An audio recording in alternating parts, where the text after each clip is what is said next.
So this time we have Sony, the other big boy of the conference, coming out to take their swing at Microsoft, at PC gaming and everybody else, because we all love our little console wars, our little brand loyalties, if you will. Straight out the gate, first comes the right hook. The Last Guardian comes out on PlayStation 4.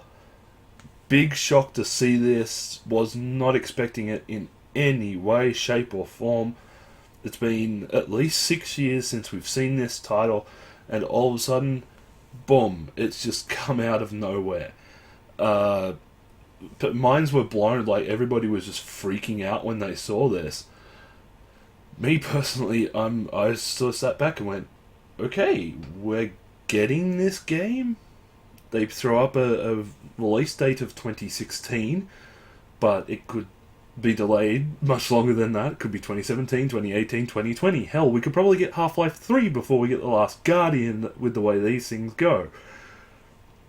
My only problem with it, though, is it still looks the same as it did 6 years ago. Like, it looks like the graphics haven't changed or been updated for the consoles. It looks like it was made for the PS3, and that's where they left it. They just went, oh well, we're not going to put a graphical upgrade or a graphical sheen on this. We're just going to push out the game that we should have pushed out 6 years ago. If that's the case, there's going to be a lot of disappointment. Next thing up was this brand new IP, Horizon. Amazing. You know, it's got this, humanity's wiped out, nature's taken over, robots are a thing now. You're not quite getting your headspace, and then all of a sudden we have this red-headed woman with a bow and arrow going and hunting down robotic animals and robotic dinosaurs, of all things, and taking them down with a bow and freaking arrow. I'm sitting there going, sign me up? Because I had no idea. Like, if there was one thing Sony did in this press conference, was get you to sit back and go, I have no idea what you're doing, but I want to give you money. And this was what they did. Like, Horizon was the first thing to do it. We then get the announcement trailer for Hitman number whatever, but they're just calling it Hitman. It's the usual deal. Agent 47's back. Same stealth gameplay. It's a very nice CG trailer. They give us a digital release with the beta being on PS4 via pre-orders and 6 exclusive contracts. They must be the assassination contracts for the multiplayer section. That's pretty awesome. One thing that PlayStation are doing right now is locking down that exclusive content and making you want to play stuff on PlayStation. Next up, speaking of console exclusives, we have Street Fighter 4 with 2 new characters coming out. Birdie and Cammy are now joining the crew.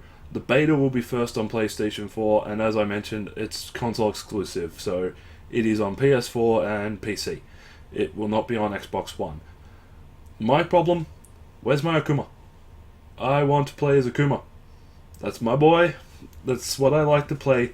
Give me some Hadouken throwing, spinny kick mofos. Give me people that I want to play instead of all these crappy revamped guys that we've seen a million one times. Next up was No Man's Sky, getting another bit of a tease, making us want to throw money at it before it's even done. As most people know, No Man's Sky is a gigantic universal sandbox, with the whole thing being if you can see it, you can go to it. We get to see a bit of space battle mechanic. We also get to see how really expanded this universe is, and I'm not talking like tiny bit expanded. I'm talking we get a thing where you get to see the planet that we start on, and they pull back and back and back and back and back and back and back and back and back and back and back and back and back and back, like massive entire galaxies upon galaxies done. And then he's like, okay, you know what we're gonna do? We're gonna go to this section over here. I'm gonna zoom in on this point here. Hey, look, there's a planet there. Let's go explore it. I'm like, hold on. Randomly generated planets? How is the processor going to handle this? Or are they, as you're zooming in, are you loading towards a planet? Program how? Explain, please? Stop using your science magic. But that's the thing. It seems to be very exploration focused.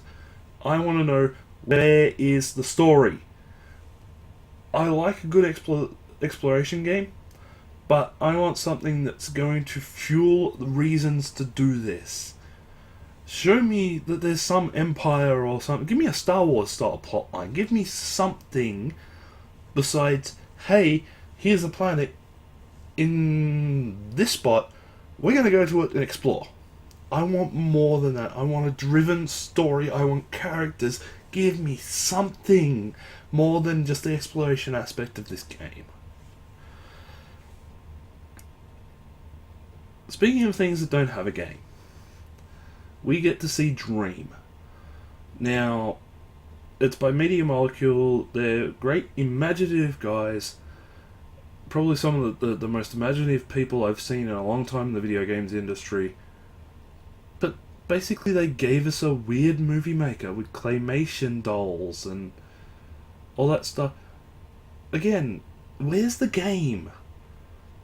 Yeah, this is basically a console movie maker. But I don't want a console movie maker.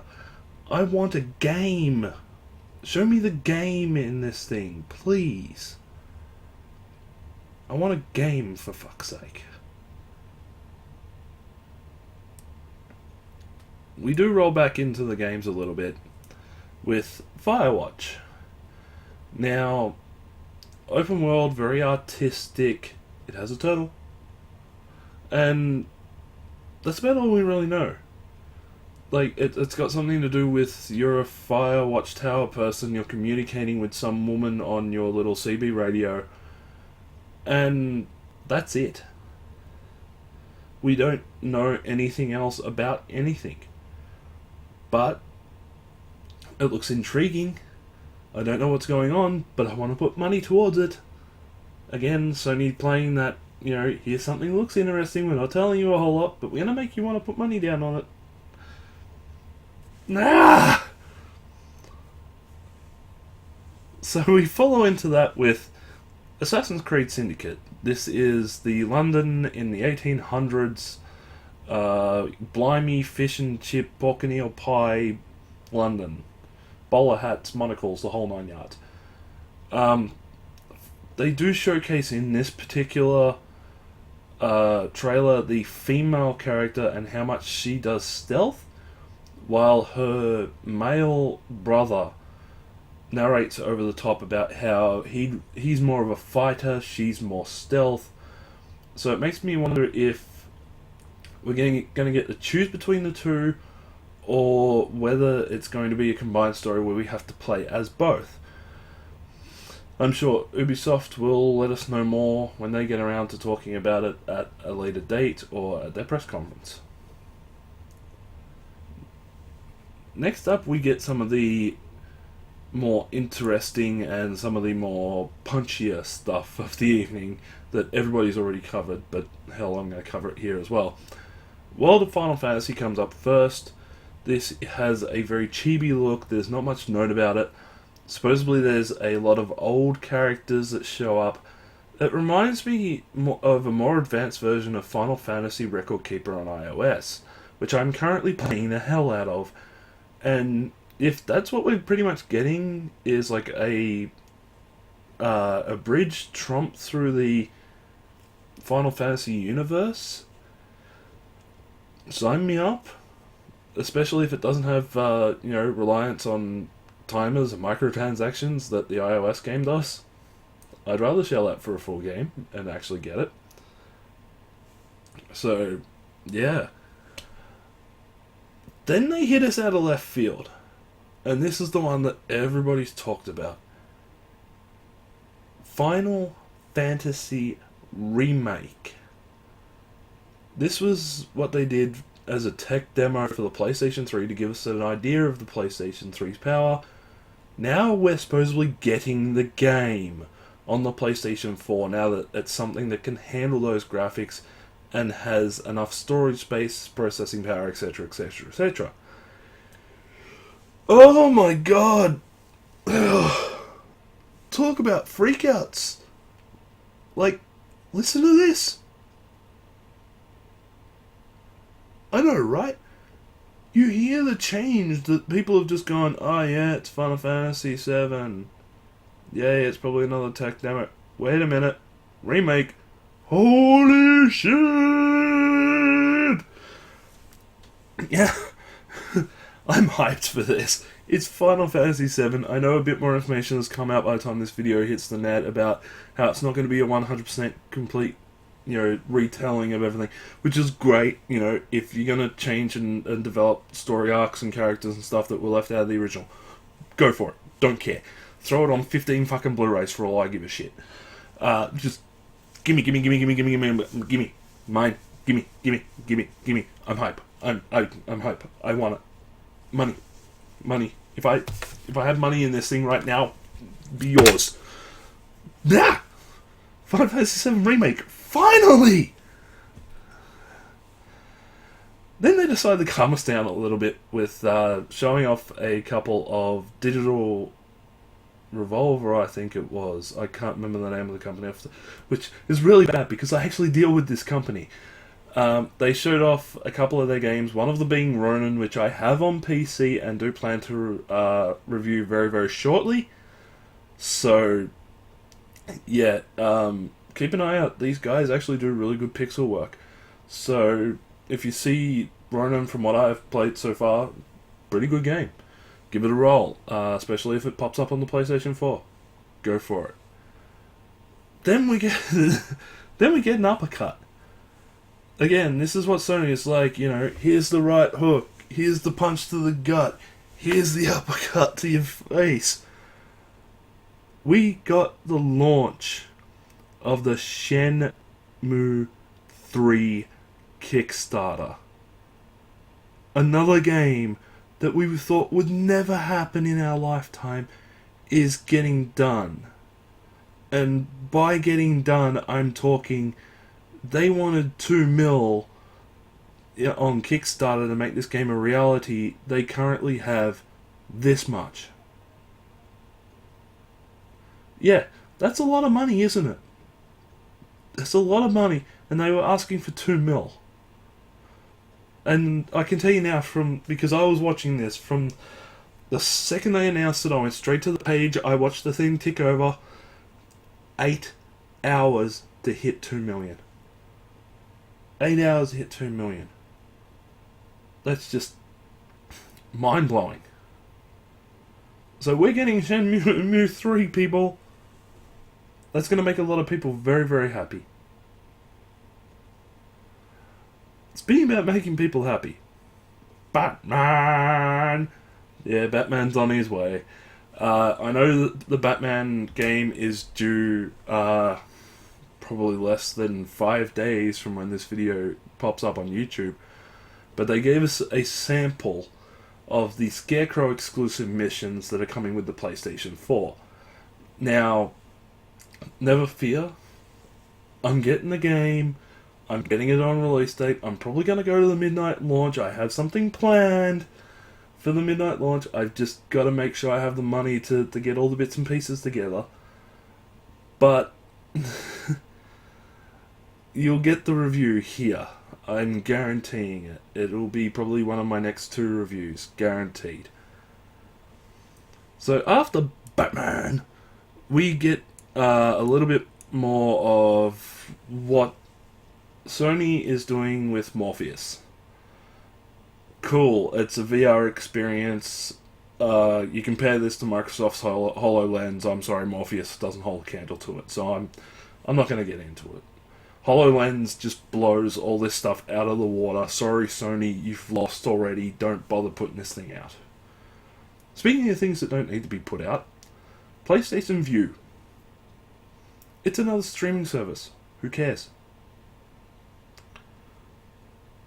So we get to more exclusives. This one gets pinched from Microsoft in its exclusivity. Call of Duty 3 Black Ops. Sure, it's more COD. It's supposedly based in 2065, so, 50 years in our own future. Modern weapons, modern time, they just advance the clock a little bit. Can we get something with some, real pew-pew, laser guns? Please?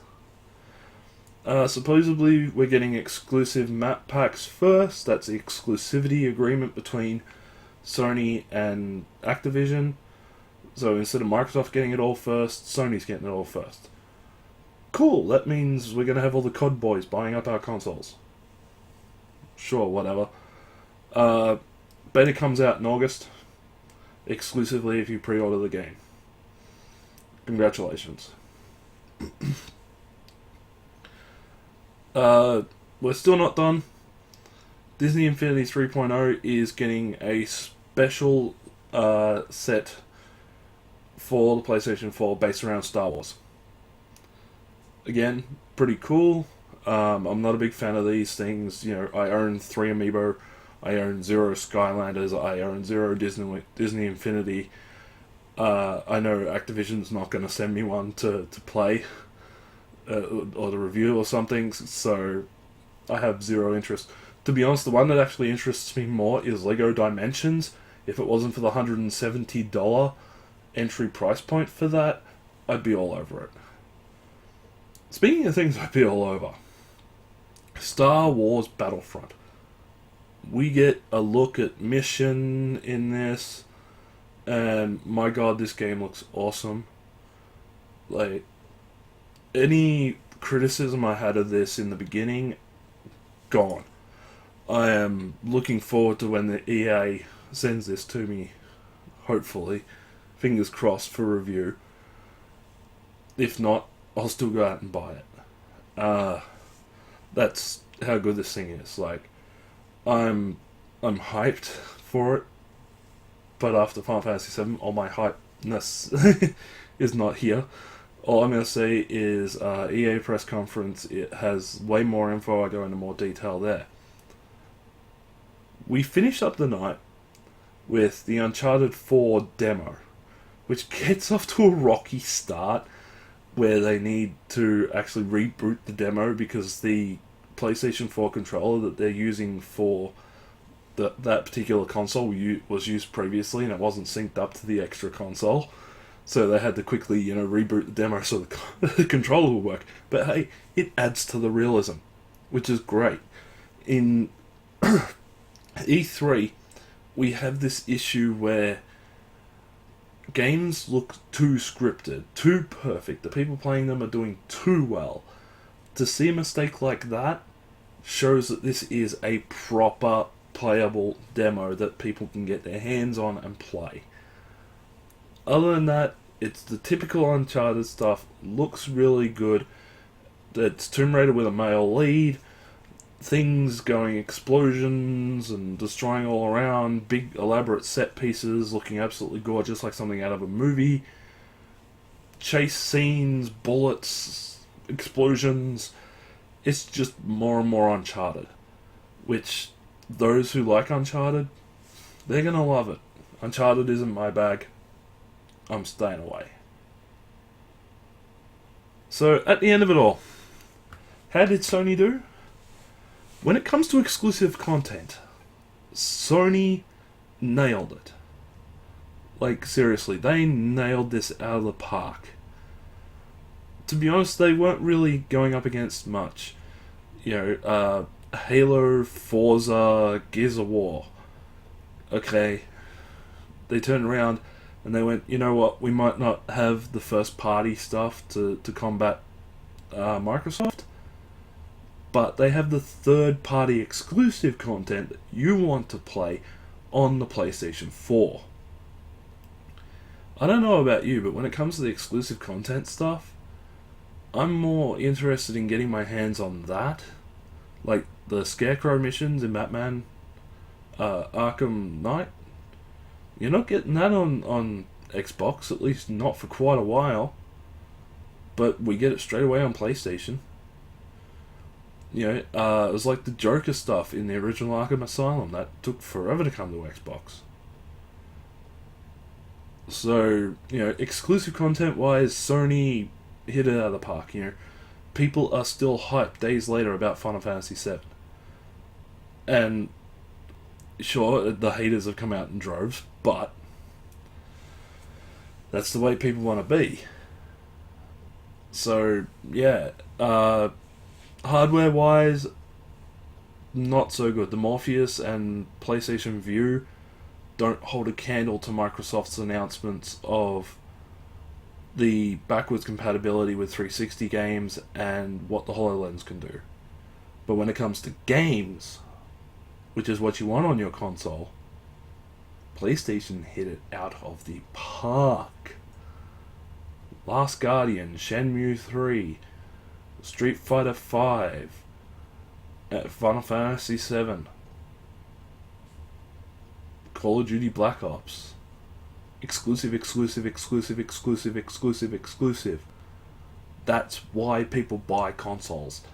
And Sony did an excellent job in making sure that they got their hands on the exclusive content that you're going to want to play on the PlayStation 4.